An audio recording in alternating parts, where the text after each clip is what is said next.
It. I am so tired of you acting like you speak for the people of the state of Indiana or the city of Indianapolis. You do not speak for me or anyone I know. Now listen, you two jerks. Jerks on the right. Look at us. We're back. We're back, everybody. Looks like we made it. It's been weeks since we've been normal, and this is our new normal, you guys. Just everybody soak it in. It's our new normal. Soak it up. It's good times. Good times, everybody. All right, coming up on the show, Pete Hegseth drama continues. Biden takes another embarrassing nap. Oh my God. The United Healthcare CEO was assassinated, you guys. That was a story yesterday, man. Oh my God, was it ever? Mm-hmm. And some you have to do the Scott Jennings. Some awesomeness from him. All that and so much more. Please check us out on our socials. People are asking where your name is. They're asking it'll show up as soon as it'll show up. Everybody simmer. Just simmer down, all right? Check us out on all of our socials. Click subscribe to this podcast if you haven't already. chicksontheright.com/links. Oh, links. Sorry. Oh my God. Links. I know you forgot how to podcast, didn't you? Oh my God. If this show happens correctly, like it'll be a true miracle. Right? You guys, you only get one retirement. Make sure that you schedule your free Know Your Risk portfolio review with our friend Zach at knowyourriskradio.com. Do it. So there's my name. See?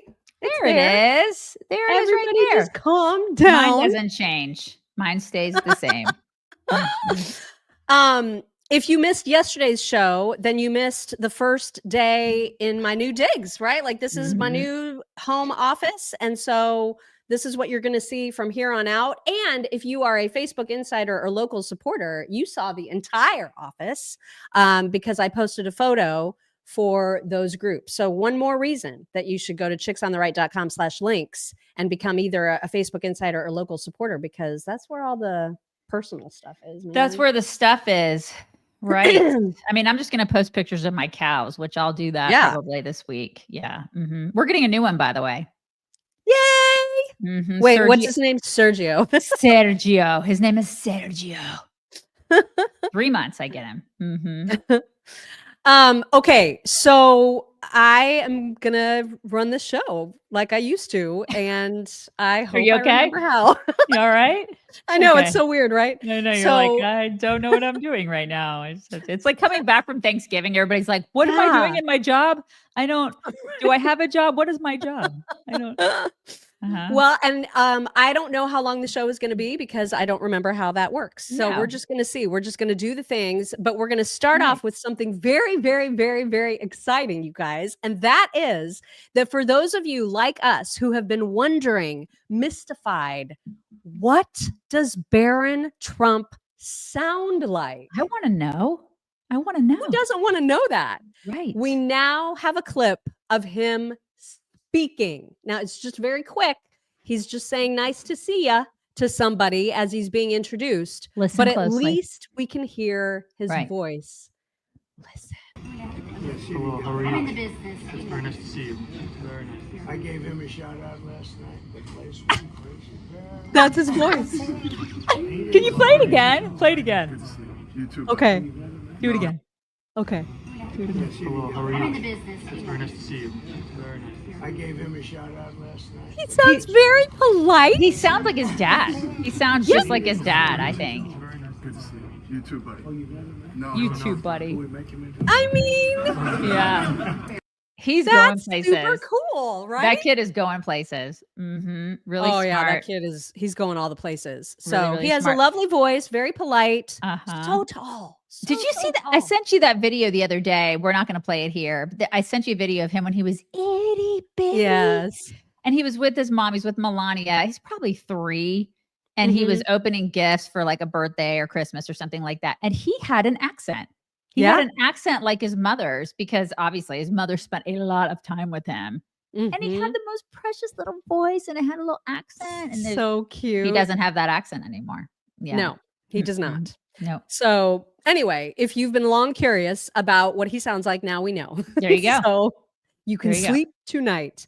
An unbelievable headline was sort of traveling around Twitter yesterday, and it is infuriating and probably not particularly constitutional, but this is what was floating around yesterday. The Biden White House reportedly considering preemptive pardons for Fauci, Adam Schiff, and Liz Cheney.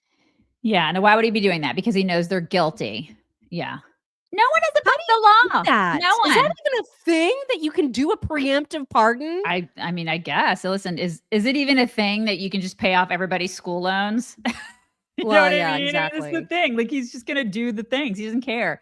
He is Angela. He's Angela Bassett in that movie, and he's just setting stuff on fire behind him. He just doesn't care. And on his way out, he's gonna. If he does this, then everybody knows that those people are guilty AF. Yeah. And how do you write that pardon exactly? Do you just say, I'm going to pardon them for things that they may have done, but I'm not going to say because I don't think they really did anything. But just in case Trump thinks they did something, I'm pardoning them for that. Like, how do you even write that up? And why would he care about Liz Cheney? Well, I mean, I think we all know. Oh my God, that just was infuriating. Yeah, about Liz Cheney and the J6 staff. We all know. And if that's the case, he better pardon Nancy Pelosi. Yeah, he might as well just do a blanket pardon of Democrats at this point. All the Democrats who did that and who were part of that, part and parcel to it. And who's the kid that cries? Adam Kinzinger? Is it Kinzinger? Yeah. Yeah, crying kid. Gotta give him a pardon too. There's a lot of people. There's gonna have to be a pardon party. A big pardon party, you know?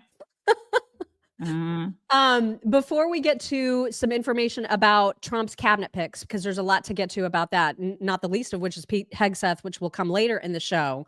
I wanted to remind everybody, because it's been a while since we talked about Home Chef, which is the food delivery service that has so many options for people like me who are cooking challenged. I'll just say it that way. You're better at it than I am now. Well, I've gotten better at it. I feel like partly because of Home Chef. So this is amazing and people rate them, you know, for people who've tried a lot of the other different food delivery services, because there's a zillion of them out there. I forget all the other names, but you've heard all of them. This one tends to be the highest rated because of the variety of options that you get. So if you're somebody who wants microwave ready, easy to pop in the microwave stuff, they have you covered. If you are a person who wants oven ready things, like if you like the casserole kind of thing, or just something that comes ready made and you throw it in the oven, cook it, and you're done, they have that too. But they also have the possibilities where they can send you meal kits with pre-portioned out ingredients where everything that you need is there in the right amount. And then you put all the stuff together. And I like that because that makes me feel like I'm actually really cooking. But I'm not buying piles of ingredients that I know I'm never going to need except for this one recipe, right? This only sends you what you need. People, by the way, end up saving like $86 a month on average when they use Home Chef versus just grocery shopping. So it actually saves you money and it's delicious. They give you this book, right? Where they send you all the recipes. You can put all your little recipes in of the stuff you order. This was so good. The sirloin steak with hot honey whipped feta. Are you kidding me? Oh my Look God, at that. Looks really good. Yeah, that does look good. I made that. I made it. Like, that's amazing, you guys. And so really I'm so excited to be settled and be in a position where I can start ordering again. And you guys can get 18 free meals plus free dessert for life when you do an active subscription with Home Chef. You'll get free shipping on your first box. It's homechef.com/chicks18. Okay. Homechef.com/chicks18. That's going to get you your 18 free meals plus free dessert for life. Who doesn't want that? I ask you. Right. Homechef.com/chicks18. Okay, y'all remember how much I love me some Governor DeSantis. Totally, and we remember. He was on Laura Ingraham the other night talking about, defending basically Trump's cabinet pick of Kash Patel for the FBI director. Here is DeSantis. But what do you say to the senators on Capitol Hill that are already quietly vowing to put up roadblocks to the president's choice to be FBI director, Kash Patel? What do you say to them given the outcome of this election? So, one, I think you do owe the president a great deal of deference on his picks. Kash Patel understands the problems with the FBI, and he is a reformer that will not be captured by the bureaucrats. Contrast that to our current FBI director, Christopher Wray. We remember when he got appointed back in 2017, he immediately became a company man and was captured by that institution. He has not reformed it in any way, shape, or form. And so I actually think Kash has a lot of very significant experience that's important here. But put that aside, you can be the smartest guy in the world. You can have all this experience. If you don't understand that the institution needs to be reformed, if you get captured, then you're done. You're not going to be effective. And so I think Donald Trump in this pick and others, he's making sure he's getting people who have the proper posture to these institutions. These are not the revered institutions that they may have been 30 years ago. These are very problematic institutions. Kash understands that. I think a lot of Republican senators understand that, but apparently not enough do. Do you expect him to get confirmed, Governor? I do. All right. Governor DeSantis, thank you so much. Great to see you. God, I hope so. And that was such a great take about the capturing, and the Republican senators that don't want to confirm him have probably been captured too. Yeah. Those are the ones that are also like in the swamp and in the hot tub. And we've seen it. We've totally seen the people get captured. They have such great intentions. They get in there, they get in the hot tub, and they get captured. I love that word. Right. Yeah, captured. It is a perfect word. It's such a great word. They get hijacked by that, just that whole gross system. They get in there and they become different people. And we've seen it, you guys. It happens. We've seen it personally. It's true. Also, I think yesterday was it when or maybe the day before that we talked about that Trump's pick for the DEA was that guy that was awful during COVID, arrested people, was just the worst person ever, a complete tyrant. And the fact that Trump picked him as a DEA agency head it did not go over well. And then that guy withdrew, or so we thought, but it turns out that it was Trump who pulled him out. And he tweeted this yesterday saying the Wall Street Journal is becoming more and more obnoxious and unreadable. Today's made headline is Trump's DEA pick pulls out in latest setback. With all that's happening in the world, this is their number one story of the day. Besides, he didn't pull out. I pulled him out because I didn't like what he said to my pastors and other supporters. Okay. But more importantly, what's my latest setback? I just won the presidency of the United States. They haven't written a good story about me in years. Somebody over there ought to look at what they're doing. The only one worse than them is stupid, China-centric Forbes magazine. I mean, I'm sure he could list others too. There's a lot of them that just suck. Yeah. But I love that he's calling them out. Good for him. Well, and that he recognized that this was a terrible pick. I hope he does the same with his Surgeon General pick that you're mad about. I mean, we'll see. Stand her. I know. She's awful. But one pick that he made yesterday for a position we're not entirely sure what they do, but we're super excited for Monica Crowley. Yes. Because we love her.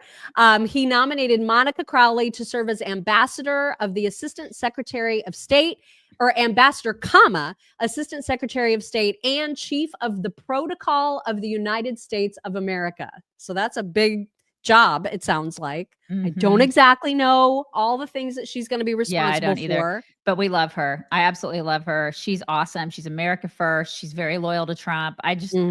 We like Monica, you guys. Oh, so yeah. Very, very excited for her. She's awesome. So awesome. And so that was really, really great news. And then just an interesting note about what Trump plans to do this weekend. He put out a tweet about his plans to be there for the opening of the reopening, I should say, of Notre Dame, the cathedral, of course, in Paris, which was devastated by a fire 5 years ago. Can you believe it's been that long? Yeah, I can totally believe it. Remember there's like all that stuff about when Michelle Obama was on the boat and she saw it burning and like people, do you remember all the conspiracies about that where she was on the boat and watching it burn and people were like, oh, I think she's smiling. And there's remember the conspiracies? You guys see all those conspiracies about that? Yeah. Mm-hmm. Yeah. Well, he's going to be there. And so I thought that was pretty cool that he plans to attend. He gave some props to President Macron for doing a great job making sure that it got restored. It looks like it's beautiful and it has been restored really, really well. So that's neat that he's going to be there. That's very cool. And then this was not so great news. We do continue to hold the majority in the House, but it is the narrowest of margins, you guys. Right now, it is 220 to 215. However, when all is said and done, and the people that Trump is taking out of Congress to serve in various roles in the cabinet, we will hold a 217 majority to Democrats 215. And that is just until the spring when there's special elections to replace Elise Stefanik, Michael Walz, Matt Gaetz. We don't know what's going to happen with him. Perhaps he'll return. I don't know. He was reelected for the position, but then he resigned. And so we don't know if he's even going to return. So this could get super dicey. And it is theoretically possible that we could actually lose control depending on how those special elections go in the spring. Yeah, we cannot rest on our laurels when it comes to that. No. Yeah, because we've seen what happens when we get cocky. Right? It's like, oh, it's going to be a red wave. No. It just really that worries me, you guys. Yeah, especially when it's that close. Yeah. Yeah. So we can't get cocky, especially after this big win. We can't get cocky. Everybody has to stay, we need to stay in the whole fight mode, Yeah. And people need to stay engaged in terms of when there's special elections happening in their areas. If and when those, if you're in an impacted area, you have to make sure to not only go vote, but to drag people that also to go vote as well. Yeah. Because Democrats are pissed. Yeah. And they're cheating. I mean, California just now got done counting. Are you freaking kidding me? Right. I know. And all the new votes that they counted just happened to be for Democrats. Mm-hmm. Why does anybody believe this crap? Surprise. Yeah. Oh my God. California. It is time to talk about dogs. Oh my God, you guys. Because as you know, we're talking about dogs. Life is better with dogs. Mm-hmm. Yeah. And one of the things that you need to make sure that your dog is taken care of from a skin irritation, perhaps ear infection standpoint, is that preventative powder from Coat Defense. That is the bomb stuff, you guys. This not only treats, but also prevents. So if you have a dog that has, they're chewing on their feet, for example, they get in their toe beans and they start chewing. That can be super irritating when their skin gets rashy and they're scratching a lot. Hot spots. Exactly. Yeah. That's another thing. A lot of this is due to yeast. And so I know Daisy and I love it when our dogs smell like that salty, sweaty popcorn smell. They smell like Fritos. Yeah. We love that, but they're actually not supposed to smell like that. And that is indicative of yeast. And this stuff can get rid of it. It's amazing. And then more regularly, you can use their amazing shampoo, which was actually created for humans, like as a gentle formula for humans. But now they've got a special formula for dogs, for cats, for horses, and still for humans. I love the shampoo because it's got this really yummy sort of citrusy, fresh scent. And it doesn't strip your scalp of like oils that you do want. And not just on your head, but on your dog's skin as well. That's what makes their product so good. You can get a 15% discount off of your entire order when you go to coatdefense.com and use code CHICKS. Coatdefense.com. You guys, Biden would like you to know that he likes trains. He went to Africa. You probably know that he's been in Africa. So we can give them our money. Is that what he's like? Here's $1 billion of taxpayer money. Yeah, he wants to give them money. Right. He wants to embarrass us on the world stage even more before he gets out of here. Here's what he said about trains. Mr. President, I'm coming back to ride on the train. Oh my God. All the way. Oh my God. As I say, when we on the Senate floor of the United States Senate, excuse a point of personal privilege. I've ridden an awful lot on trains. I commute every day Right. 212 miles a day on Amtrak from Washington, my Wow. hometown of Wilmington, Delaware, as a senator. Makes sense. And so I like trains a lot. So I'm coming back. You're stuck with me. Well, I mean, you were around when they were invented, so it makes a lot of sense. He is so out of his mind. And that's when he was awake, you guys. But then during their meeting, with the African leaders, there was this but will also promote shared prosperity little nippy nap. and inclusive growth across the region. Internal consultations aiming at aligning this project. Oh my God. This is our president, you guys. This is what? So embarrassing. I can't. Yeah, it gives me a meaning to Sleepy Joe, doesn't it? Sleepy Joe. There he is. Wow. I cannot wait until January. I can't. And then, do you remember when Hillary made fun of Trump for falling asleep during his trial? Remember? Oh my God, right? Yeah. He's still out, you guys. He's still out. Any thoughts on this, Hill? Any thoughts? There he is. Oh, there he is. Oh, shit. Hello. I guess I'm in a meeting. I'm the president of the United States. I can't. Okay. Did you guys need me for was I needed for this meeting? Oh, no. I mean, he's really not. He's just there to give them $1 billion of our hard-earned money. Wow. I mean, it's just so humiliating, you know? Yeah. Imagine that people voted for that. Again. They voted for that. And then they continued to say, try to gaslight us for years about how he's fine. He's totally fine. They Nothing wanted to do it at all. They wanted to do it again, you guys. They wanted to do, I mean, I know that he dropped out, but they would have voted for him again. If he was the guy, he would have gotten more votes than Kamala. I assure you he would have. That's how stupid Democrats are. Oh my God. My God. And how willing they are to overlook just complete disastrous presidency that he has had. I mean, this has just been, wow. Right. But Trump is a threat to democracy. Right. He's so scary. Yeah, right. I know a lot of people have mixed feelings about Mike Johnson as speaker. They don't think he has enough of a bite, that he can bark a lot, but doesn't have enough of a bite. But when it comes to funding for Ukraine, because I know Secretary Blinken just a couple days ago tweeted out, hey, we're authorizing another, $75 million for Ukraine. And it's ridiculous, right? So Mike Johnson was asked the other day about whether the House is going to approve Joe Biden's request for more funding for Ukraine in these last however many weeks he has left of his presidency. And here is what he said. The Biden administration requested to attach to upcoming CR additional aid to Ukraine, $24 billion. Are you planning to do that? What is your position? I'm not planning to do that. There are developments by the hour in Ukraine. I think, as we predicted, and as I said to all of you, weeks before the election, if Donald Trump is elected, it will change the dynamic of the Russia war on Ukraine. And we're seeing that happen. So it is not the place of Joe Biden to make that decision now. We have a newly elected president, and we're going to wait and take the new commander-in-chief's direction on all of that. So I don't expect any Ukraine funding to come up now. Okay, look at him finding a set of balls. Look at that. Right? I mean, it took getting a new president to do that, but I mean, look at that. Okay. He's taking a little bit of Trump's balls and putting them in his own pants. That's what he's doing. It's I'll take a little bit. That's the worst visual you've ever done. Ever. You're welcome. You're welcome, everybody.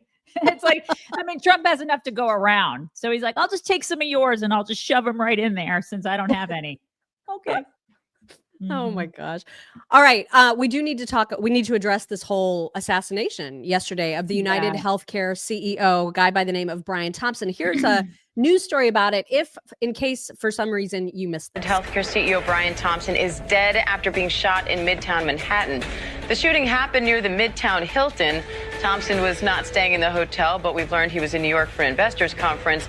Police say right now they believe that shooting was targeted, and our Phil Lipoff is here in studio with the latest on this. Phil, to hear about anyone being shot is obviously unnerving, but where this happened? Yeah, even for New York City, this is a brazen murder that happened in broad daylight. Just before 7 o'clock this morning, police are telling us that Brian Thompson, as you mentioned, who is the CEO of the insurance wing, I want to get that right, the health insurance wing of United Healthcare, was walking up to the Hilton, which is, if you're familiar with New York City around the country, it's 6th Avenue between 53rd and 54th. Very close to Radio City, very close to the Christmas tree that everyone comes to see at tourist That lighting is tonight, too, so there's more security in the area. This CEO was walking up. There was an investors conference there in the Hilton. He was not staying there, but he was just walking up there, and a witness tells our affiliate WABC here in New York City that they saw a man dressed in all black with a black ski mask on, waiting outside the Hilton, fired a gun several times, hit this 50-year-old man, Brian Thompson, in the chest. And he was rushed to the hospital, later died at the hospital. Police are telling us this looks to be a targeted attack. It was very specific. They just don't know why he was targeted. And the I mean, the guy waited for him. He waited for him. And I guess, because I saw another interview yesterday from somebody that said that it looked like he had waited for hours, like in the cold. And then when he came out, he obviously knew what this guy looked like. So it was targeted. And he had a silencer. And so it was, obviously targeted. He knew who this guy was. And obviously a professional hit. Well, there was the video, and I thought about playing it, and then I was like, we don't need to show the actual moment that this guy dies. But it's everywhere. Like this video of the actual assassination from, like an overhead street camera. And there's just another person like off to the side watching it happen. Can you imagine? And like that being a bystander. Yeah. And the hitman totally focused. He's got his eyes on the target, hits the target, and then just leaves. And you know what? Wow. I don't know if it was a professional job. I think just a regular person could have done that too with a silencer and just waited for him if they knew who he was. I don't necessarily believe that it was a hitman, because I don't know, because just to be that brazen and not and like have such a plan, because he's still on the loose. If you're such a plan to get to leave just like that. If you're angry enough, if like say it was somebody that had a grandma that didn't get, I'm just putting out theories. Say it was somebody that had a grandma that didn't get her money for insurance. I mean, this guy dealt with insurance money. He dealt with people that were getting, not handouts, or in insurance, like when they get their monies. He had a lot of their claims and whatnot. I mean, apparently his wife had said that they had gotten threats. Right. And, because people were denied claims, they were denied. So I don't know. He probably had a lot of people that hated him. It's a terrible thing what happened. It's awful. Oh my God. It's completely awful.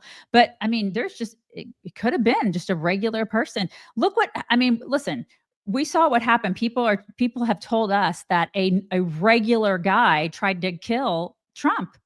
Yeah. That day. So it was just some regular 20-year-old kid. If I'm led to believe that that's true, then a regular person could have done this on the street in New York. You know what I mean? Plus, I thought that isn't that illegal to have guns? Are you allowed to have guns? It's illegal to kill people, definitely. Right. Well, exactly. But isn't it illegal to have guns with silencers in New York City? I thought it was illegal. Or guns at all. Like, I don't think you could just walk around broad daylight New York City with a firearm like that. Yeah, but I'm glad they're going after people it's like the gun laws don't work or something. Right. I'm glad they're going after people like Daniel Penny, though. Well, exactly. And that was Sean Davis's point. He was like, targeted assassinations are happening in the middle of New York City. So obviously the city prosecutor is focused on imprisoning a good Samaritan who had the audacity to protect a train full of people from a nut job. Yep. Exactly. Yeah, we'll get to some Daniel Penny too. But another interesting thing about this particular assassination is that now, just this morning or last night, they discovered that the shell casings that were discovered by detectives that were found at the scene of Brian Thompson's death they had an inscription. The words "deny, defend, and depose" were on each of the shell casings. What? And I don't know what that means, but that was discovered last night. That's weird, right? Yeah, that is weird. And the organization, United Healthcare, they were in an entanglement with the DOJ. There's all sorts of stuff. I just feel like we're going to learn a lot more about this over the next couple weeks. I hope that's why I don't feel like it was a regular dude. I feel like there's something very upper level about this whole thing. Yeah. Just because of the DOJ investigations and all the stuff surrounding it. His face was showing. This guy's face, you could see his face. It's like I looked at my husband yesterday and I said, what's showing in his face? Okay. Like what you can see. You guys saw, a lot of you guys probably saw the picture of this shooter. I mean, if that were my husband, say, right? If I could see like that part, I'd be able to identify him. Yeah. So if anybody knows this guy, if he has any family or friends or anybody that's ever known him whatsoever, they should be able to identify him. You would think. Yeah. Now, you guys know about Blue Sky, which is the new leftist Twitter, essentially. It's where all the crazies have gone. Mm-hmm. One of them being Taylor Lorenz, who is a psychotic, who we've talked about many, many times on the show. It's been a long time, but she's out there and she was retweeting some of the most distasteful memes about this guy's death. Libs of TikTok actually posted about this yesterday and spotlit some of the things that Taylor Lorenz was doing. For example, she posted the photo and name of the Blue Cross Blue Shield CEO in the immediate aftermath, saying, hey, like, here's your next target, essentially. And then she was even justifying this assassination, saying, and people wonder why we want these executives dead. Oh my God. Yeah, because yesterday, Blue Cross Blue Shield in Connecticut, New York, and Missouri, they declared they're no longer going to pay for anesthesia for the full length of some surgeries, which is batshit. That is completely batshit. Of course, it's wrong. But to say something like, we want the executives dead. Yeah. And this is the same chick who would complain about being bullied by libs of TikTok. Uh-huh. Yeah. You got to be kidding me. Yeah, it is completely batshit. It is. And like, seriously, with the timing, lady, like, what are you doing? Like, right? Oh my God. Oh, yeah, this is nuts. It's completely nuts. lunatic. But I mean, to my point before, I just don't know. I don't know. Normal people are capable of getting a gun with the silencer and putting a hoodie on and going in and getting coffee right before, which is what this guy did. Yeah. And doing that. I mean, people are nuts. People are freaking nuts in this world. This is the thing. I don't know. So I got to see more on this over the next couple of weeks and see what happens. But people are desperate. People will do desperate things in desperate times. And I feel like the longer it takes to identify a suspect, the more shady it seems. I hear the more you. It seems like it's a professional deal. You know what I mean? I agree with you on that. Yeah, I do. I don't know. Mm-hmm. Right. You may have noticed that Daisy and I have very vibrant red lips today. We do. Did you guys notice? And we of do. course have talked about Go Red lipstick, the Go Red 47 lipstick. We've talked about it forever. There's a new shade, and that is what she is showing you on your screen right now. Do you have the old one to compare? I do. I think I like this one better, you guys, which I didn't think I was going to, but I think I do. It's more me because I like the really dark. No, that's, you guys probably find that. But here's the two to compare. Can you see how this one's darker than the other? Yeah. So the darker one is the new. It's called. This is called MAGA Dark Red. First of all, let me just show you a little slideshow while we're talking about this of all of our insiders who have shown off their Go Red MAGA 47 lipstick, because there's so many people who have sent in their pictures. But this new dark is coming soon. It's available for pre-order right now. You can go to gored47.com/chicks, and you can use a couple of different codes here. You can use chicks15 off, chicks 15 off for 15% off, or you can do chicks 25 off for 25% off when you buy 2 or more.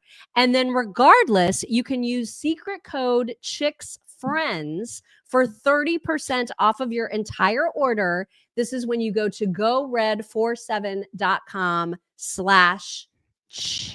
Look at all these beautiful ladies. I know, right? I just love that everybody sends their photos wearing it, because that's the coolest thing about it, is that it looks a little bit different on everybody. Mm-hmm. And it's kind of like this amazing buildable stain. Like I just put it on very lightly, and you can see how it's dark, right? And like it stays on. It stays on forever. Yes. Great. It really, really is remarkable stuff. GoRed47.com/chicks. And again, it's chicks 15 off if you want the 15% off of one, chicks 25 off when you get 2 or more for 25% off. And then on top of that, make sure to use code chicks friends for 30% off of your entire order. It's amazing stuff. All right. And then on to Daniel Penny, which of course we still don't have a verdict on. Alan Dershowitz super, super mad about this. This was a couple nights ago that he was talking about how absolutely egregious it is that Alvin Bragg has even brought this case up. Let's hear from Alan right here. Well, the villain of this case is Bragg, the district attorney. He never should have brought this case. The judge should never have allowed it to get to the jury. There is so much reasonable doubt here. I was worried when the jury didn't come back after 2 hours of deliberation.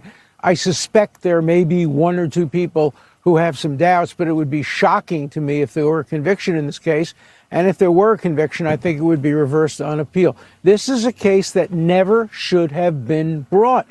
This is a case that would never have been brought had the alleged victim not been black. This is a case which was brought as the result of protests on the street, not a fair application of the law. And I believe that ethics committees should be looking into District Attorney Bragg relating to his decision to bring this case, his decision to bring the Trump case. He has become a danger to the rule of law in America. Yep. Agreed. Yep. I just can't believe we're talking about this. I can't. Well, I do think, because I know the other day I was like, brace yourself, Daisy, there's going to be a guilty verdict. Now I'm starting to feel like because it's taking this long that he'll actually get off. I'm starting to have hope. Yeah. Because I would think the opposite. Really? This should be so easy. This should just be so freaking easy for them to be like, this is the dumbest case ever. We're letting him go. Like, this is stupid. But the fact that they are deliberating for so long makes me think the opposite.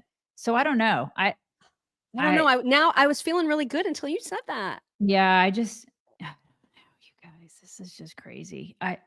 This whole case is is crazy. It is absolutely crazy. Yesterday, you were talking about the prosecutor.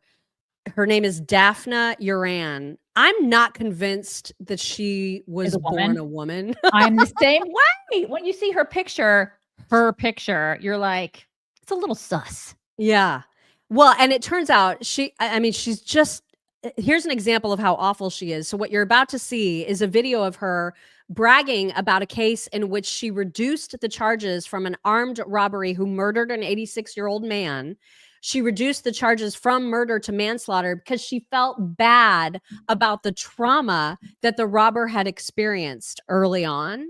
And she brags about this. So you're going to see, again, Daphne Uran. Here she is talking about the past trauma. So I'm going to give you an example of something that I did with a recent case of mine. And this has never been done in my office. Oh my God.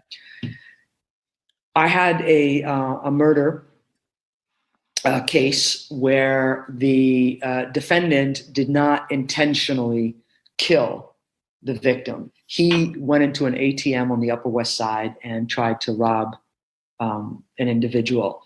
Unfortunately, it was an older individual. He was 86. And in the course of the robbery, he fell to the ground. And as a result, he died. This is, under the law, a felony murder, which is akin to intentional murder. However, when I first got the case, I learned, I took the time to learn about the defendant. And it was a strong case. So it wasn't about a whodunit. I knew immediately who did it. I could prove it. I could take it to trial that day and win it. But it wasn't about that. It was that the more I learned about the defendant and his life and the circumstances, the kinds of things that Jarrell was talking about, that one should take into account the trauma of that individual. No, you shouldn't. Can you imagine if that was your 86-year-old father? Oh my God. And she's taken into account, like, oh my God, the past trauma of the killer. That's a man. That's a man. That's such a man, you guys. Such a dude. Like, there's no question, right? Absolutely zero question. Okay. All right. Just want to make sure we're all on the same page about that. Yeah. Everybody's like, that's a man, baby. Yep. All right. Let's move on to Pete Hegseth, because there's still drama swirling around Pete and whether or not he's going to get confirmed. He seems to be very bullish on the chances that he has with the senator. He's been going around and meeting with senators all day yesterday. I think he plans to do the same thing today. He, of course, is being defended by many, many, many, many people that he worked with directly, including his two co-hosts of the weekend show. Rachel Campos Duffy tweeted yesterday to, I think it was NBC News, who originally broke the ridiculous story about the drinking and all this stuff. So she wrote a diatribe to NBC saying, you should be ashamed of yourself for posting these lies. Why don't you ask me? I've had a front seat to Pete Hegseth's life and maturation. I've seen him turn his life around spiritually, as a father, a husband over the last 7 years. She talks about how much she admires him because he's worked so hard to become the man that he is today. She was just one person who defended him. There were many, many others, including his other co-host, Will Kane, who said, your story is horseshit, NBC News. Put my name on it, on the record. It'll be your only on the record source. Signed, the guy who sat next to him for 8 hours every week for 5 years, starting at 6 a.m. Yeah. I love that. I do too. I mean, it's just such crap. Yeah. And it's like, I think it was Senator Kennedy who was asked about him. And he said like, every saint has a past and every sinner has a future. That's what he said. And I love that because it's true. You know what? So we did some stuff. Right. I've done some stuff. Like, you know what I mean? We've all done some stuff. God help me if I ever ran for office. You know what I mean? Like people do stuff. So he drank some beer. Like he did. Like, he did some womanizing. He's a good guy. He is like every single time he gets off the air, because I watch that on the weekends because I don't really like the weekday show and I don't have time to watch it during the week. But on the weekends when they get off the air, he's like, go to church. He is a faith-centered guy. I like him. There are guys that have passed and then they turn their lives around. And I don't even think he was that bad. I mean, compared to other guys, you know, right. I mean? So he did some stuff. People do some stuff, you know, he's whatever. I don't care. I don't care. What can he do now? What kind of a guy is he right now? You know, and he's a good guy. So everybody shut up. I know. But I mean, the stories keep swirling. There's still a lot of doubt, it sounds like, from some Republican senators. I know, it's super frustrating. JD Vance had tweeted as soon as Pete Hegseth's mom was on Fox yesterday, as we mentioned. He said, Pete Hegseth's mom on Fox and Friends this morning defending her son. She points out that she sent an emotional email and then apologized 2 hours later. The media never talks about the apology because they're trying to destroy him and not tell the truth. And the media, which is exactly right. They should have never published it, but they're disgusting, and they did. It was such an invasion of privacy what they did. Shame. And then I saw people were criticizing her for going on to, like, criticizing him for sending his mom to defend him, which is such bullshit. They're the one that New York Times is the one that brought his mom into this news story. Yep.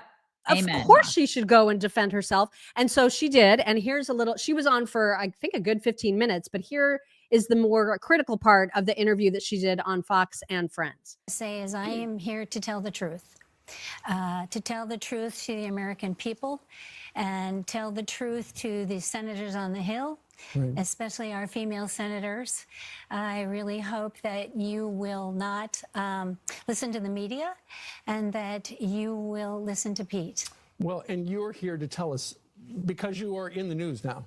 So why did you write that email in 2018? Well, what was going on? Right. Let's go back 7 years, which if we all went back 7 years, we would see that maybe we were not the people we are today. But they were going through, Pete and his wife at the time were going through a very difficult divorce. It was a very emotional time, and I'm sure many of you across the country understand how difficult divorce is on a family. There's emotions. We say things, and I wrote that in haste. I wrote that with deep emotions. I wrote that as a parent, and about 2 hours later, my husband tells me I should think through things a little bit more, but Pete and I are both very passionate people. I wrote that out of love. And about 2 hours later, I retracted it with an apology email, but nobody's seen that. So it was a difficult time. I want to say something about the media. And part of today is to discredit the media and how they operate. When they contact you, I let a few phone calls go, but then they call you and say they threaten you. That's the first thing they do. Right. They say, unless you make a statement, we will publish it as is. And I think that's a despicable way to treat anyone. Threats are dangerous, and they're hard on families. She's just gross. Yeah, it is gross. First of all, he looks a lot like her. Genetics are really cool. He looks so Yeah. much like his mom. She's a beautiful woman. This is also stupid. You know, the fact that they took that letter and they published it, they're the assholes. Yes, absolutely. Yeah. And, listen, it was a very stern letter. She was obviously, like she said, full of emotion. It was a super tumultuous divorce. There was custody issues involved. She was worried about his treatment of the mother of his children at the time. And she had thoughts about it, as most mothers do. And usually you don't ever stop parenting. I could totally see myself doing something similar if I was that disappointed with my own kid and then having regrets about it and also working past it. Like, that's what families do. And so for the New York Times to be like, see, here's his own mother doesn't think he should be in this role. It's just nonsense. It's just in 2024, all of a sudden, all of this stuff is our business. Remember back in the 70s and 80s when none of this stuff was our business? Yeah. I don't care about this stuff. His family stuff is none of my concern. Can he do the job? Can he do the job? That's what I want to know. And you know what? He can. I think he can. That's how I feel. That's how I feel about all of them across the board. I don't want to know about their family business. I don't want people to know about my family business. You know what I mean? It's like, you want to know about dysfunction? I got it in my family. Y'all don't want to hear about it. Seriously. I mean, this is the thing. Can I do the job? That's what people should want to know about me when I go into a job interview. They should not want to know about my family dysfunction. I would imagine that a lot of you guys have family dysfunction. When you go into a job interview, do you have to talk about it? This is absurd. Why are we talking about any of this stuff? This is such nonsense. Well, and then, of course, there was the Wall Street Journal story yesterday that we talked about. Like, the headline yesterday was, Trump is already thinking about pulling his nomination of Pete Hegseth in favor of Governor Ron DeSantis to lead the Department of Defense instead. So that rumor started swirling. And Pete was asked about that while he was on the way to meet with various senators yesterday on the Hill. Have you had any conversations with the president-elect about replacing you with Governor DeSantis? I spoke to the president-elect this morning. He said, keep going, keep fighting. Behind you all the way. So you're in this all the way? Why would I back down? I've always been a fighter. I'm here for the more fighters. This is personal, passionate for me. So you're not withdrawing your name from consideration, just to be clear. We're meeting all day with senators. I know your mom was just on Fox. She says that you are a changed. Hi. So he talked to Donald Trump yesterday morning. Donald Trump said, keep fighting. I've got your back. So I don't know where that story, I don't know what the Wall Street Journal, I don't know where that story originated, or I don't know what it was about, but it doesn't seem that that is the case. I think that I responded online yesterday to some post about him. It was, regarding the media and like people like her. And I think I actually, on our behalf, which is probably not appropriate, but I think I wrote, F them, keep fighting, because this is so stupid. All of it's stupid. This is what they do, you guys. This is what the left does. This is what politics. I mean, it's so inconsequential. All of it. It's just noise. All of it's noise. They're trying to destroy this guy just like they try to destroy everybody else.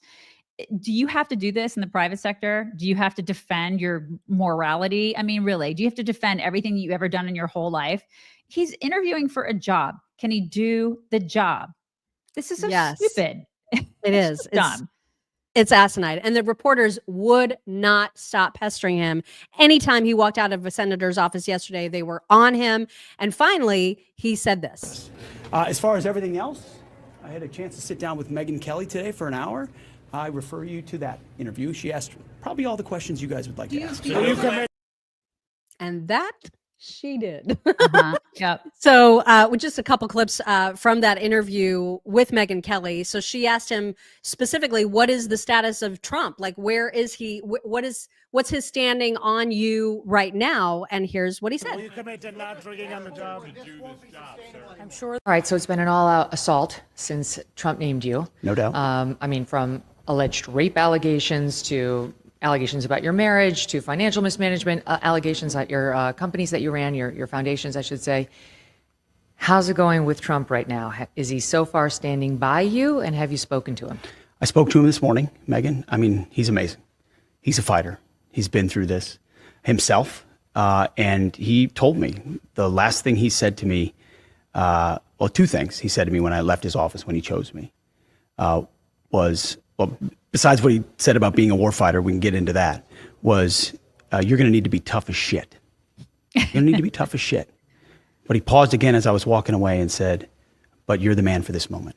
I chose you because you're the guy that's going to put the warfighters first. We haven't had that.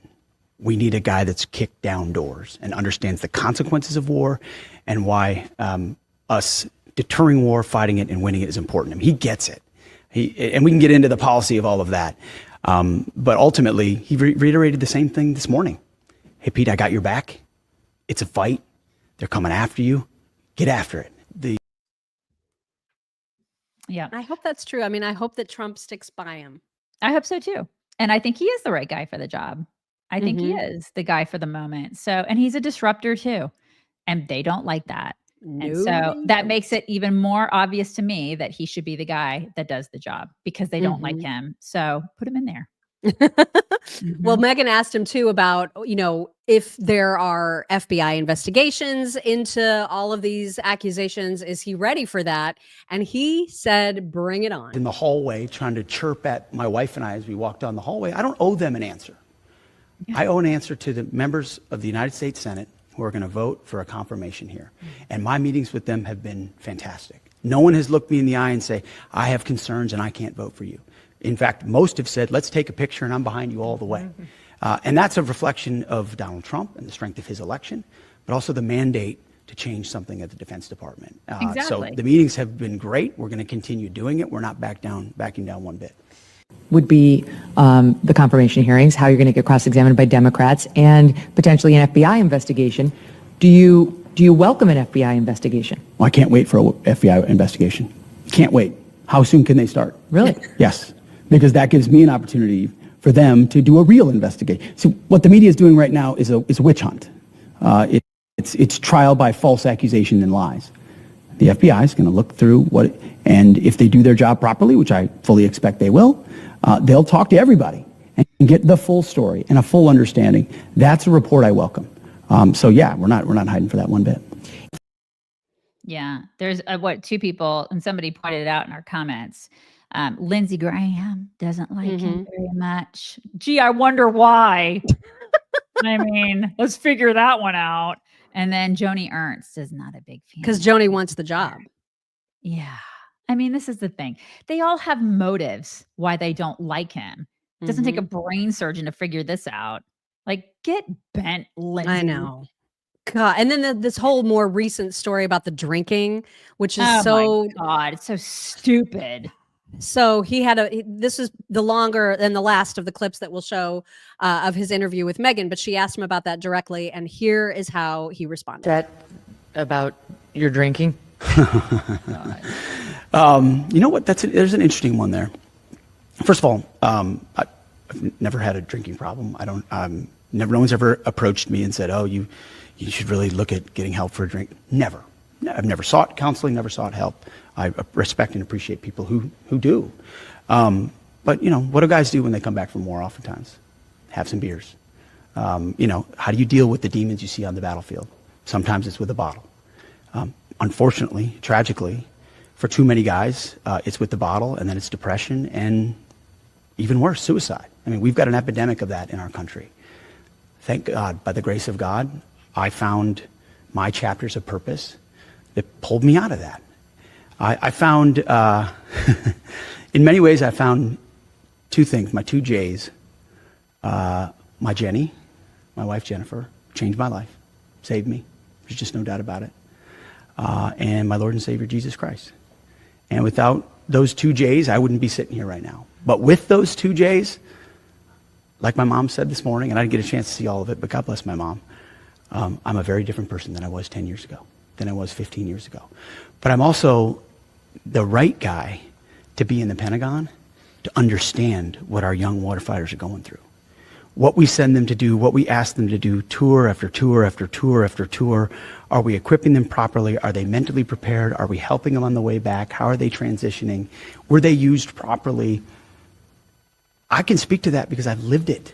Not from a general's perspective, not from an air-conditioned office in Washington, D.C., or from a think tank, from dusty boots and pulling triggers with bullets whizzing by, and you're wondering whether you're ever coming home. Yeah. And some people don't understand the fact that he has a relationship with Jesus. They don't get that.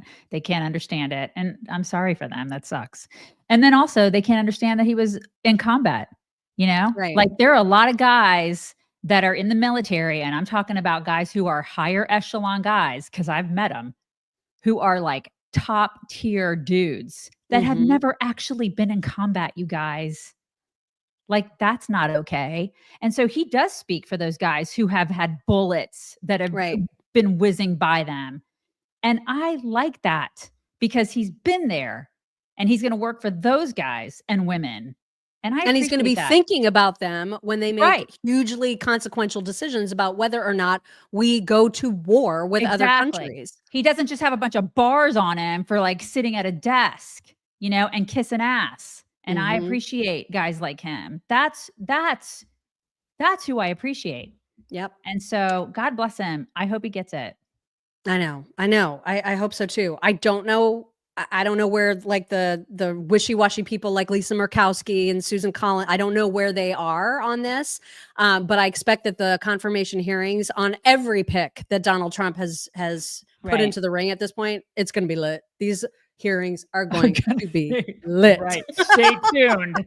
Yeah, because we'll be covering them for sure. Right. The other big story of yesterday, of course, was the hearing that took place, the Supreme Court hearing about the Tennessee case of whether or not minors should have access to gender-affirming care. Oh my this God. is, and we talked about Chase Strangio or whatever, that weird ass person afraid of male. Chase Strangio. Right. Yes, who's fighting on behalf of the minor kids, saying, oh yeah, we should absolutely chop off their genitals and give them drugs. And so this is a very, very interesting Supreme Court case. All the news stations were covering it. There was CNN, who had a very interesting little panel of people, including a 10-year-old trans child. And they asked that child, well, what are you most afraid of when it comes to the Supreme Court potentially saying you don't get access to this care? This is the most disgusting exploitation of a child ever. Watch. Concerns have you had about speaking out? That I'm gonna be like murdered. Like one day I'm gonna be walking down the street and somebody's gonna come up and like shoot me or something. Oh my God. That's a really scary thing to be worrying about at 10 years old. Yeah, that should not be a worry. And your parents are doing that to you. Right. That's not something she came up with on her own. No. Oh my God, that made me so sick to my stomach. It should make everybody sick to their stomach. But liberals are like, no, that's fine. That's totally fine. You should totally teach her that. Oh my God. That is abuse. Yes. That's child abuse. Yes. And there were all kinds of people outside the Supreme Court protesting. There were a lot of speakers on behalf of normalcy. Matt Walsh from the Daily Wire was out there.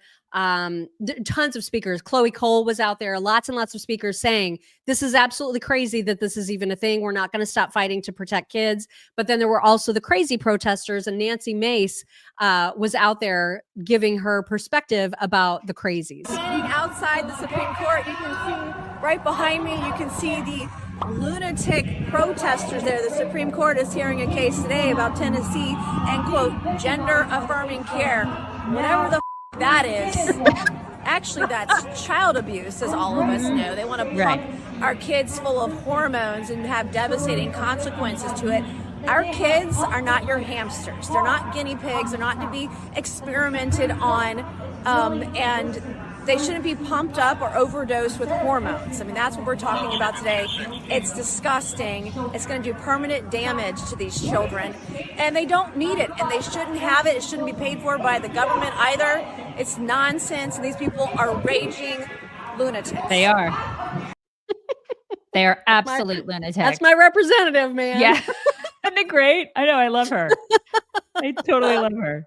Uh-huh. And then Chloe Cole, who you guys may know of, she is a detransitioner who's very outspoken about her experience and how damaging it is to have gender affirming care for kids. She talked about her speech in front of the Supreme Court. She was on a news show kind of giving a quick rundown, and I thought she summarized what's going on beautifully. Children, they can't consent to things like sex or buying alcohol or cigarettes. They can't vote. They can't enter into legally binding contracts under the age of 18. So to allow them to make a decision that will affect not only the entire course of their development physically, psychologically, and reproductively is completely ridiculous. Yeah, it is. Why? I mean, this seems like common sense to me. Yes. You can't get a tattoo, but you can do this and determine like the course of your your whole physical life. That's okay. What? What are we doing? I know. It's absolutely insane that this is even a thing that's being argued in front of the Supreme Court. And yet it is. And as you might expect, we're probably not going to get a decision about it until closer to June, because that's how long they have to deliberate, even though they'll probably know how they're going to come down on this way earlier than that. We may not know how this goes until June. But as you might expect, based on some of the sound that came out of the hearing yesterday, the liberal justices, Sotomayor, Kagan, Ketanji Brown Jackson, who of course I'm named after today, they are crazy. They're absolutely crazy. Yeah, Their takes are crazy. Yep. And so you're going to hear a little bit of the first clip you're going to hear is of Sotomayor, who is actually trying to suggest that the gender affirming care, all the hormones that they want to pump into these kids, has risks. That's just like when you take aspirin, you guys. It's the risk same of thing. detransitioners. So it becomes a pure exercise of weighing benefits versus risk. And the question of how many minors have to have their bodies irreparably harmed for unproven benefits is one that is best left. I'm sorry, counselor. Every medical treatment has a risk. Even taking aspirin. There is always going to be a percentage of the population under any medical treatment that's going to suffer a harm. Yeah, aspirin has a 2,000-year history.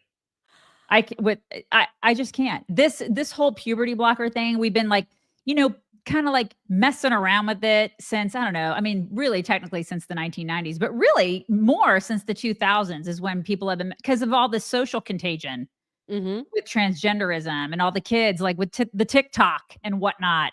And they're like, oh, I'm a transgender. No, you're not. You're really not.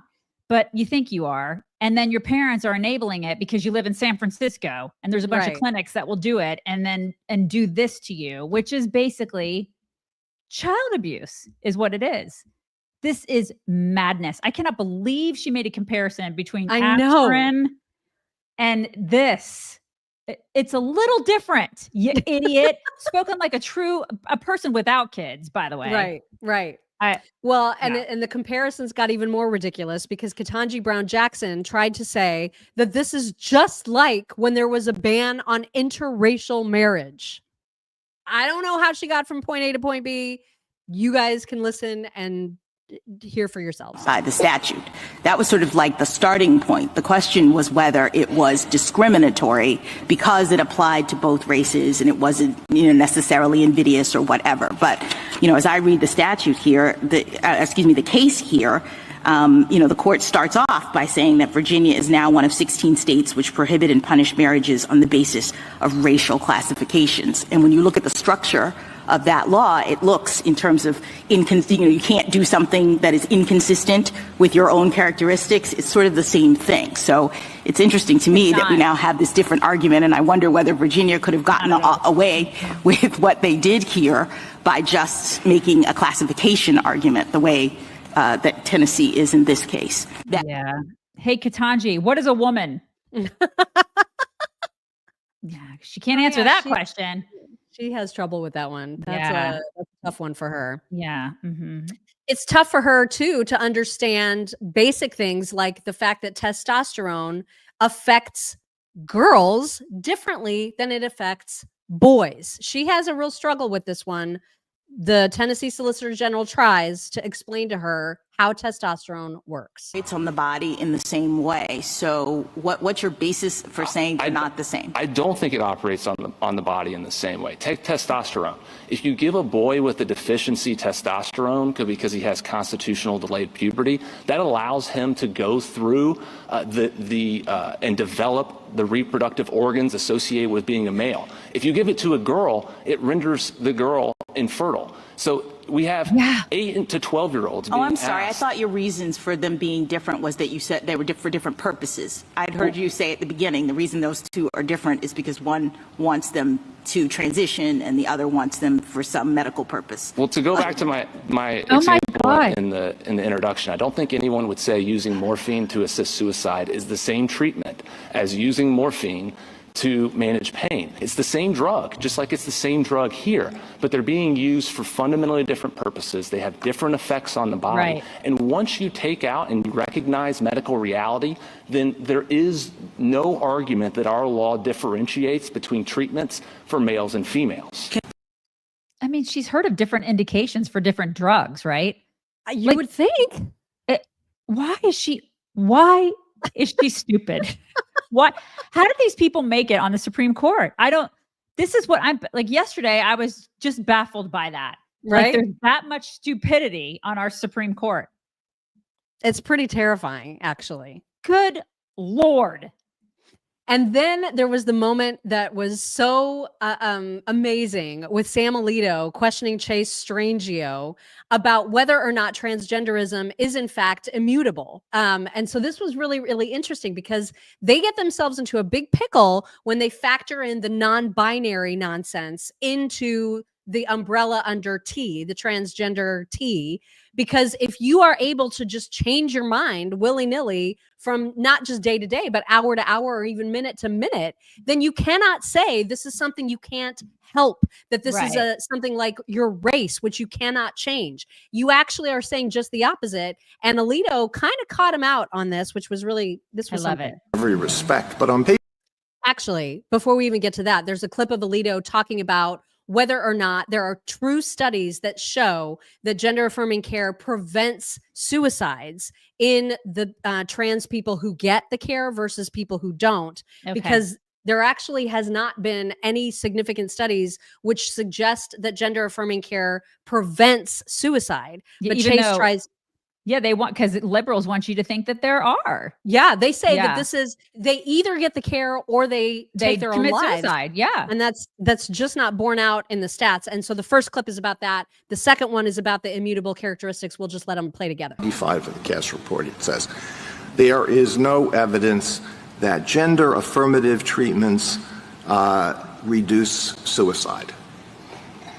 What I think that is referring to is there is no evidence in the studies that this treatment reduces completed suicide. And the reason for that is completed suicide, thankfully and admittedly, is rare, and we're talking about a very small population of individuals with studies that don't necessarily have completed suicides within them. However, there are multiple studies, long-term longitudinal studies that do show that there is a reduction in suicidality, which I think is a positive outcome to this treatment. Does the category of does transgender status apply to individuals who are gender fluid?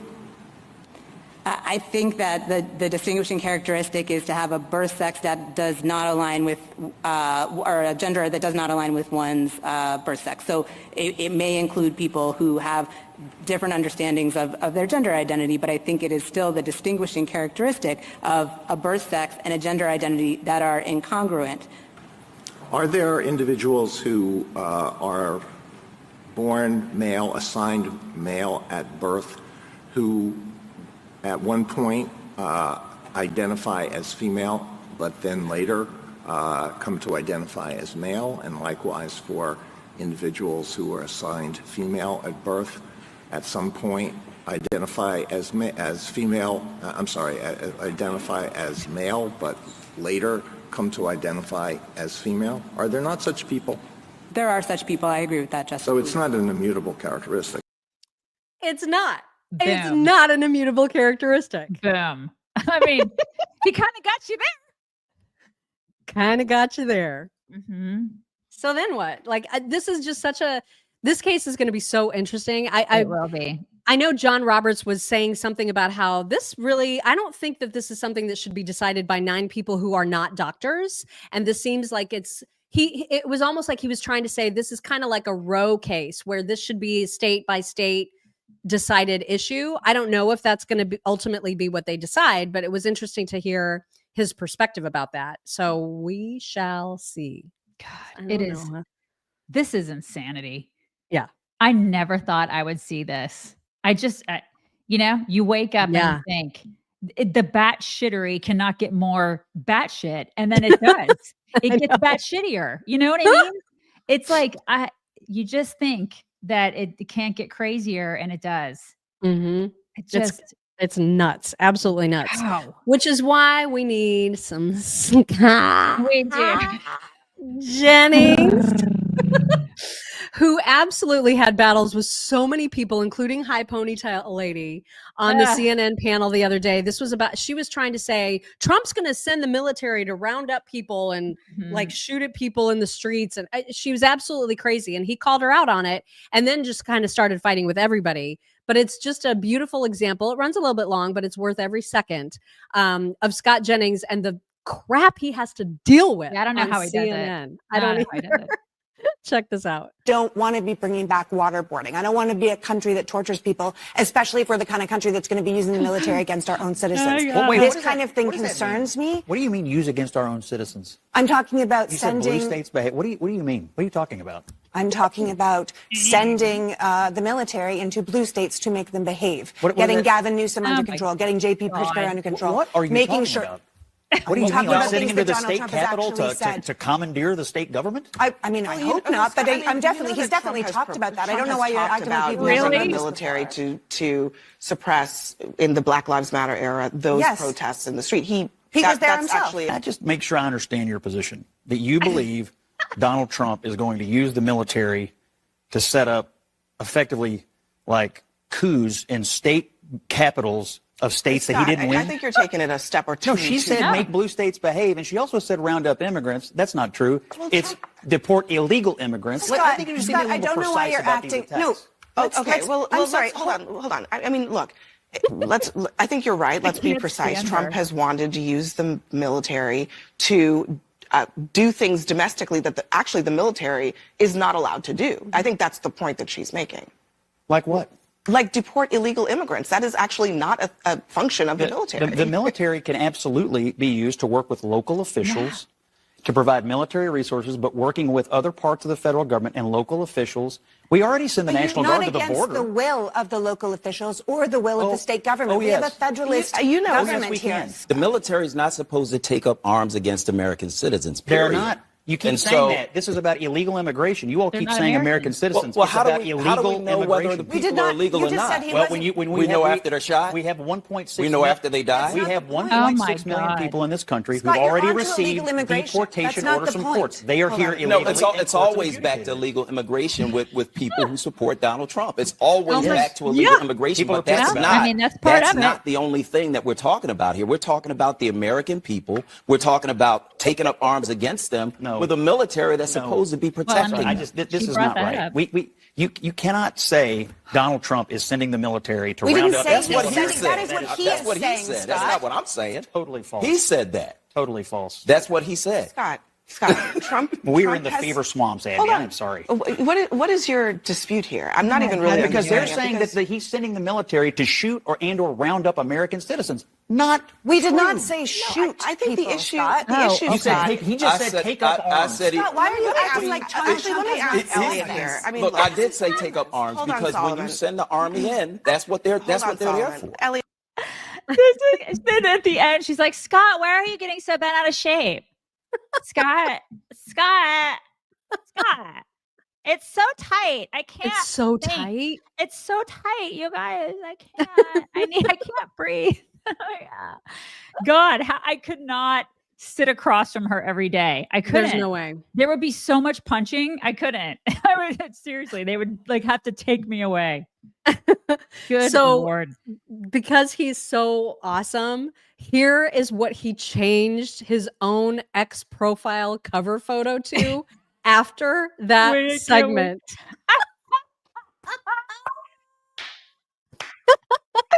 Oh my God, it's the greatest. Oh my God, what is her face there? I know, right? It's awesome. So if you are listening and not watching, make God. sure that you look back at the 1 hour, 14-minute mark to see this picture that swear. Scott has used as his Twitter profile because it's everything. No, Darren has the best comment. Her cats hate her. It's true, Darren. Exactly. Her cats do hate it. They've all just like checked out. Another clip of Scott Jennings, just because why not, right? Yeah, you're in love with him secretly. It's okay. Ron thinks it's okay. You guys remember Trump putting out that message, that tweet, it was several days ago now, where he basically directly addressed Hamas and said, if you don't let our hostages go, there will be hell to pay the likes of which you have never seen. Right. And it was just so refreshing to have a president of the United States actually fight for United States. It was something we haven't experienced for the last 4 years. Balls. And balls. And Scott Jennings talked about that also to the panel on CNN. And here it is. Yeah, thank God we have a president-elect who's willing to say it. We've had Americans held hostage since October the 7th, and we've lacked a president that had the testicular fortitude to get our people back. This is outrageous that these Americans were taken and murdered, and we've basically stood back and given lip service to both sides, this and that. I want to hear it's wrong. And this is the wages of weakness of a weak president. All these things you just listed, it's because we have a weak America. And now we're going to have a strong America. And I think Donald Trump's going to have far better success. We had world at peace when he was president. We had a peace agreement in the Middle East. But when you take Americans hostage and you murder Americans, you better damn well know the President of the United States is going to do something about it. And we've not known that for 4 years. Everybody was quiet. Everybody, like Ponytail Girl, so quiet. She was like, I mean, you can't argue that. You can't. What are you going to say to that? What are you going to say? All the seats. They took all the seats. They sat and they took it, and that was they needed to. That was that, because they know that Joe Biden and Kamala, big fat wusses. Wow, they're the worst of the worst. And so are all of the people that they relied on so heavily during the COVID crisis, namely that sleazy, weaselly Peter Hotez. God. Who, you guys, I don't know how to interpret the clip that you're about to hear in any way except as a threat, on all of us. Because how is he able to say that there's going to be all these new diseases coming out on January 21st? Yep. It's what Yeah. in the hell? Yep. And if you don't believe me, take it straight from his face. Here's the reason why we need to care about this stuff, Nicole, is that we have some big picture stuff coming down the pike starting on January 21st. Mr. Bloomberg mentioned H5N1. That I'm really worried about. It's all over wild birds on the western part of the United States and going up in the north. It's getting into the poultry. We're seeing sporadic human cases, no human-to-human transmission yet, but that could happen. It's in the cattle. It's in the milk. And that's just the beginning. We have another major coronavirus likely brewing in Asia. We've had SARS in 2002, SARS-2, COVID-19 in 2019. And we know these viruses are jumping from bats to people thousands of times a year.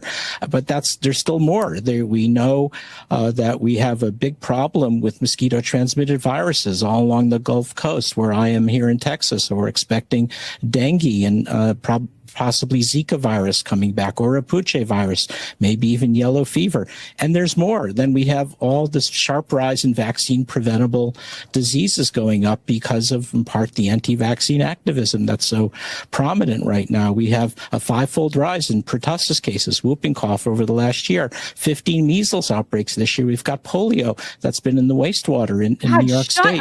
All that's going to come crashing down on January 21st on the Trump administration. We need a really, really good team to be able to handle this. Emily said, all right, Daisy, go fight this woman. Somebody called him Peter Kotex, and I am there for that. I just love that so much. I'm surprised this guy didn't have a mask on, an N95 mask on, because he walks around with a mask all the time still in Texas. And everybody's like, "You okay? Stay away from that weirdo." Okay. Sorry, but all the references to January 21st were very unnerving. It's totally a threat. You're absolutely right. And if anything does come to pass on January 21st, we've all learned our lesson. The smart people have.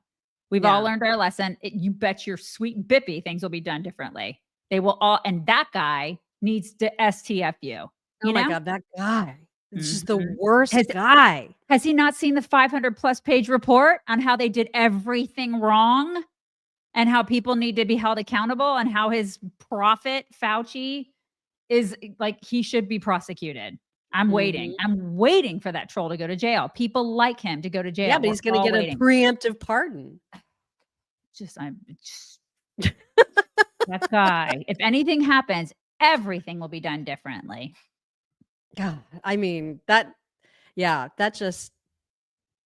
that guy. Hate that guy. Yep. Apropos of absolutely nothing, I thought it was important that everybody get clued in on a status update of Britney Spears. You guys, she's not well. She is. She is about to turn 42, I think. Wow. And here is the video that she put out about her birthday. Anyways, it's my birthday. I'm not turning 42. I'm turning 5 this year. I'm turning 5 years old, and I have to go to kindergarten tomorrow. Baby strawberry, a very, very cute baby cake that my friend. It really kind of hurts my feelings that the paparazzi talk like make that? my face look like I'm wearing like a white Jason mask. It doesn't even look like me. They've always been incredibly cruel to me. The paparazzi in pictures and the way they've illustrated me to be in some of it. I know I'm not perfect at all by any means, but some of it is extremely mean and cruel. And that's why I've moved to Mexico. Okay. Yeah, I was wrong about the whole Free Britney thing. I was wrong. I mean, I fully admit that. I don't think she ever should have been freed. I don't. I think somebody needs to be taking care of this woman. Someone. She is clearly insane. And listen, I think a lot of it has to do with the fact that no one loved her enough, No one did. They just used her for money. They like pimped this girl out, and that's how I feel about that. It's kind of like, you look at like the demise of like a Chris Farley. No one loved him enough, really loved him enough to make sure he was taken care of, and then he was gone. Yeah. I just like, it's like no one loves her enough for her, and that makes me sad for her. I know you're like, I know pre-show you were like, I don't know if I feel sorry. I can't muster up sympathy for her. I just am so grossed out by all of her naked videos and her dancing and the way I don't know, man. And it's gross that she does that stuff, but I think she does it because that's all she knows, because it's literally her parents threw her into that stuff at such a young age. Like nobody loved her enough. I'm sorry, I'm a sap for this. I just feel bad for her. I do. I feel bad. You're a better person than me. Yeah, I don't know if I'm a better person. I just feel like they all benefited from the wealth that she provided for everybody. And then they threw her away, So you know what we haven't had in days and days is a DD. Oh my God, you guys. Okay, you ready for a DD? And we had one. Okay, so I saw this yesterday, and I'm a big I like weighted blankets, and I like to be all snuggly in my bed and everything. I saw this yesterday, and I thought I would totally do this in my home. I would get one of these. I'd probably freak my husband out because I would look like an inchworm, but I would never do it in an airport. Would you wear this in an airport? Go. Don't knock it till you try it. This adult swaddle calms your central nervous system instantly and helps relax you after your flight has been delayed 3 times and then finally canceled, and you're just waiting for your next rebooking. And it's 30% off right now. Not in an airport. It looks glorious. It does, but not in an airport. I mean, you're going to freak some people out in an airport, but I mean, I'd love to be in that in my house at night. Like I would like that, to be swaddled like that. That looks amazing. Look like a human inchworm. It's awesome.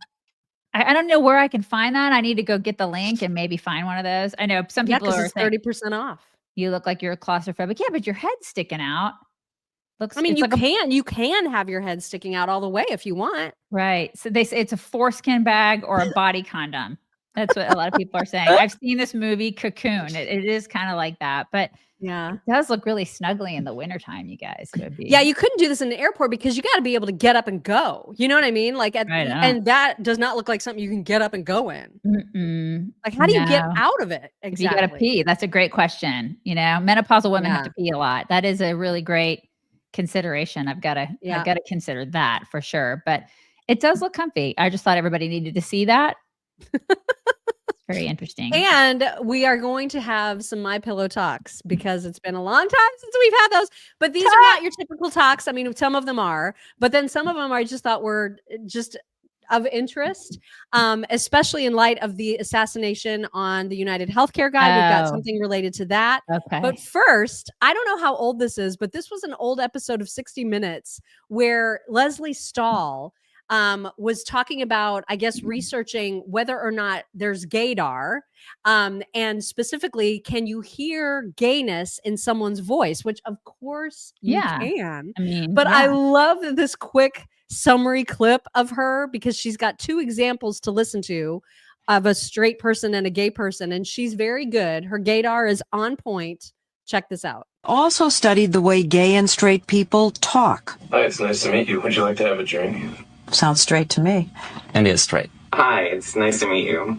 Do you want to go have a drink? Gay. She's like, gay. I don't. Here's the thing. Why are you gay? I don't like Dave Rubin. Doesn't sound gay to me. No, that's true. That's a good example of someone who does not have a gay voice. Yeah.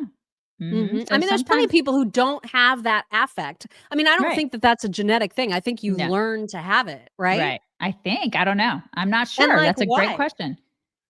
I don't know. There's probably a lot of gay people here in our comments that maybe they do talk gay or they don't talk gay. I don't know. Because it's like the vocal fry. Like women don't genetically. Jessica Tarlov does not have to talk the way that she does. She's learned to, and now that's what she knows, and that's what she's going to do. She doesn't have to sound like a Kardashian all the time. Yeah. And the Kardashians don't have to sound like that. Yeah. They started it. I'm convinced. Yeah. By the way, can I just show you what my sister made me long ago? What did she make? Does it have a penis on it? Oh, you are gay. Is that really? So that was before the whole. Oh my God. This was ages ago. This was ages ago. I've had this rock on your forever. desk. Now it's on your desk. Yeah. Leave it to her sister. Sister is awesome. So my sister. Okay. So the masks thing.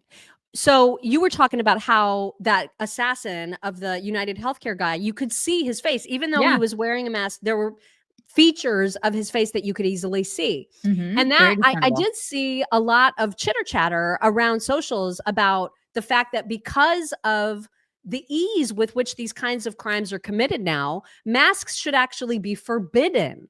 You should not be able to hide your face because it's way too easy to commit crimes like this. So this freaks me out. This is so Mission Impossible, but even like more easy. It seems like this is a guy demonstrating what a cloth mask can do to change your face. This is terrifying. That is a mask. Look at his face, his actual face.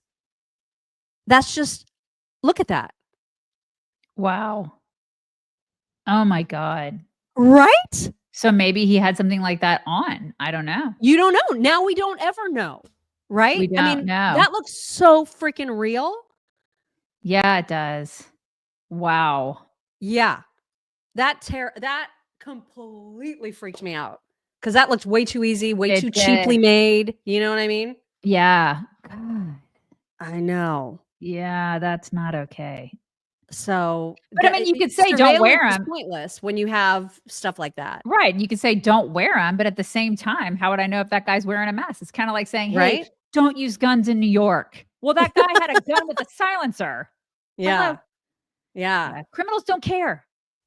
God, that's yikes. I want this for Christmas. This is the best shirt ever. It's a QR code, and check out what happens when you click on it or when you capture it. This. Absolutely love this.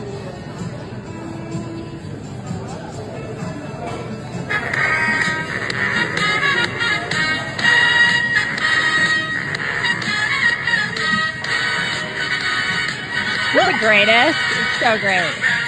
Yes, he's the president. Everybody should have that.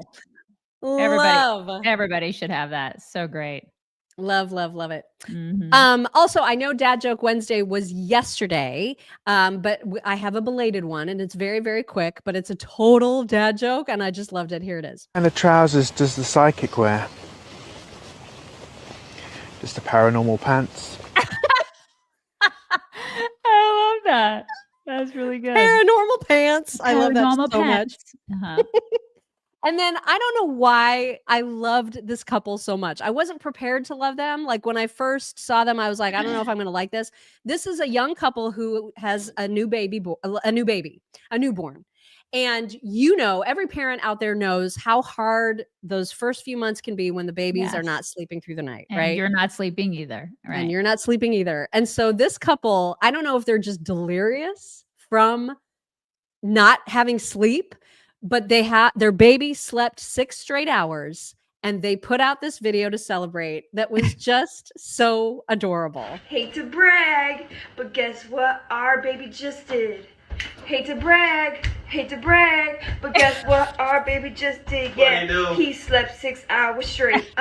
He slept 6 hours straight. What'd he do? When it comes to sleeping, our baby ate. He slept 6 hours straight. What'd he do? I woke up titties hard as rocks. I said, what the heck is going on? Geez.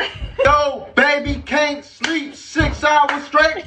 Guess what? These parents just can't relate because our child went for the whole night. And if you got a baby, that is how you do it right. Let's get it now. I think they're sleep deprived. Sleeper. I'm pretty sure. Well rested. Well rested. Great parents. He probably won't do it again, but you gotta take your victories when they come. Period. That's kind of cute. That is pretty cute. Gotta remember those days. Oh my god! And that baby slept through that entire song and dance. Because usually you're like, everybody shut up. Everybody shut up. Oh my god, I love that. All right, 2 more, and of course, it's cats and dogs. You guys, it's cats. and dogs. I love it. So excited. The first one, remember those cats? I can't remember the breed that these cats are, but they're the ones with the ginormous ears. The freaky looking cats with the ginormous ears. The Maine Coons?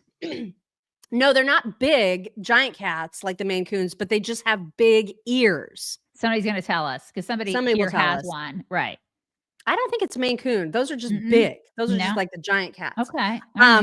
But these cats, you remember how you were like a year ago, years old, I think, when you discovered that cats make that little cackling sound at birds. Yeah. Remember? I had no idea. I don't know a lot about cats. I'm still learning a lot about cats. It's because they go, yeah, like they kind of do that when they see the birds out the window. So this is a entire colony of the giant big-eared cats cackling. And it's kind of amazing. It's a lot going on at once. Check it out. Oh, I love them.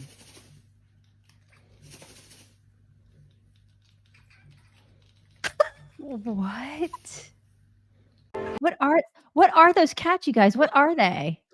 I don't know. The Sphinx. They're Sphinx. Is it Sphinx cats? I need one of those. Okay, because they're pretty cool. Are they hairless? No, they had fur. They were all had kinds fur? of fur. Mm-hmm. Okay. God, those are so cute with the giant ears. I dig them. It's not just Maine Coons that chirp. All cats chirp. Serval? They all do the chirp. Somebody said Ooh, serval. Serval or Sphinx. I'm going to look that up. Yeah, they look adorable. I love them. I know, aren't they funny? Yeah. Anyway, so there's your cats, but then we also have to have dogs, and specifically huskies. I go and spoil it all by saying something stupid like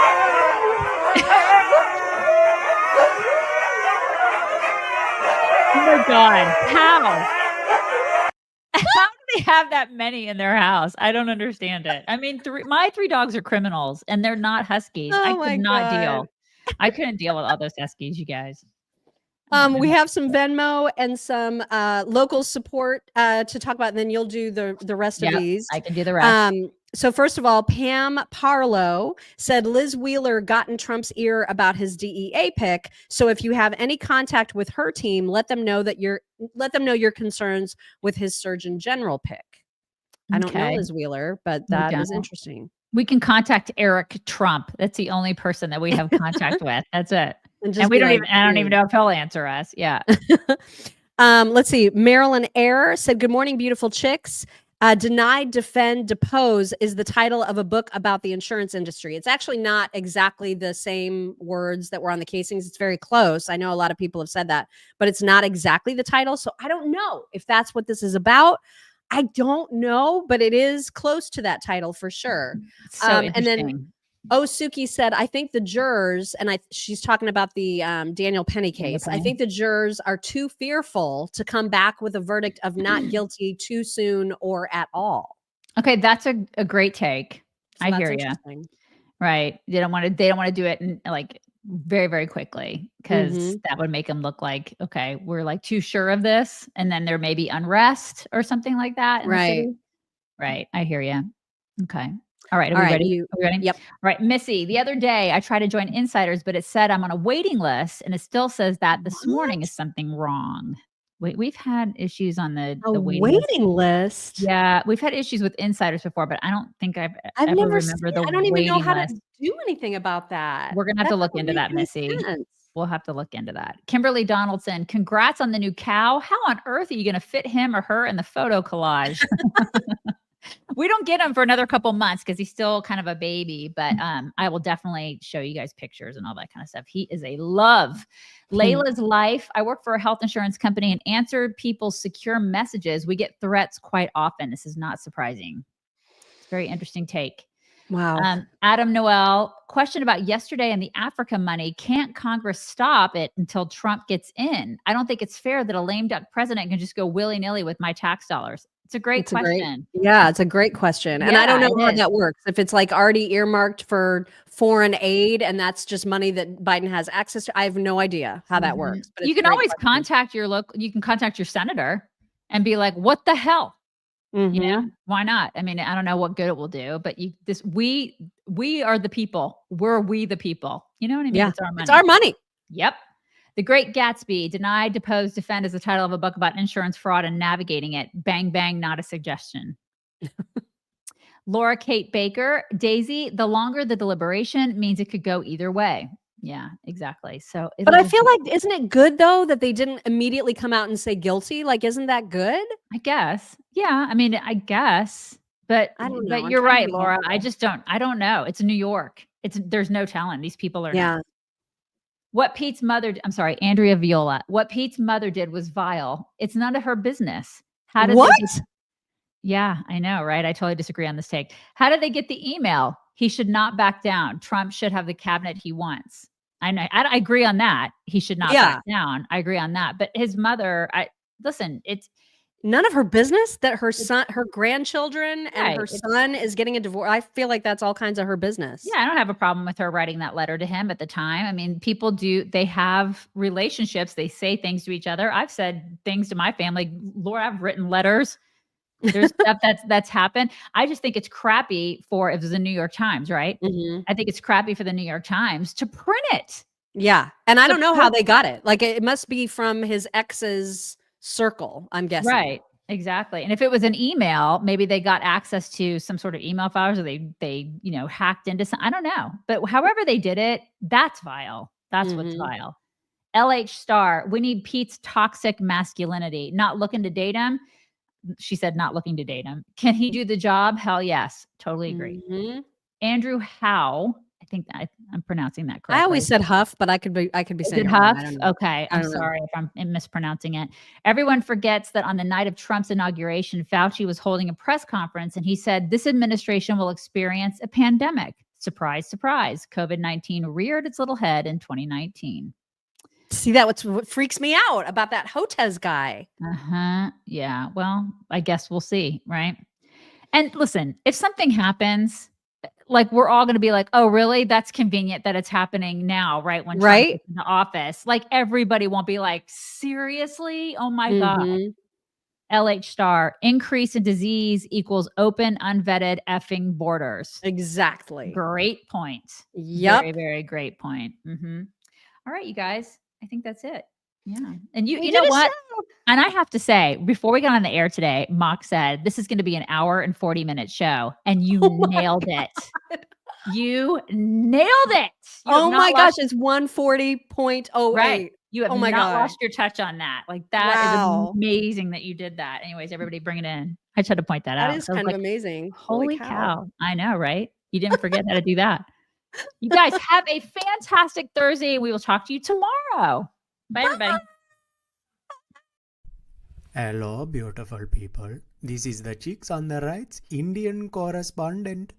Thank you for watching or listening.